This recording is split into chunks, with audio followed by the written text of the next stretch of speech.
আচ্ছা আপা, আমরা শুনলাম আপনার স্বামী সিনিয়র অফিসারদের তার অসহযোগিতার কারণে সে অসুস্থ ছিল, উনি ছুটি দিচ্ছিলেন না, সেই কারণে আজকে অফিসে যাওয়ার পথে রাস্তাতেই তিনি অসুস্থ হয়ে পড়ে মারা যান। এই ব্যাপারে আপনি আমাদেরকে একটু বলেন।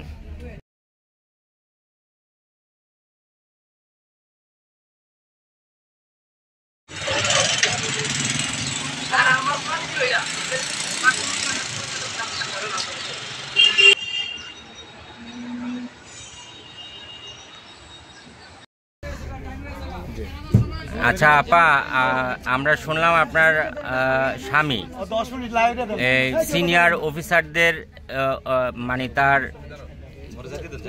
তার অসহযোগিতার কারণে সে অসুস্থ ছিল, উনি ছুটি দিচ্ছিলেন না, সেই কারণে আজকে অফিসে যাওয়ার পথে রাস্তাতেই তিনি অসুস্থ হয়ে পড়ে মারা যান। এই ব্যাপারে আপনি আমাদেরকে একটু বলেন।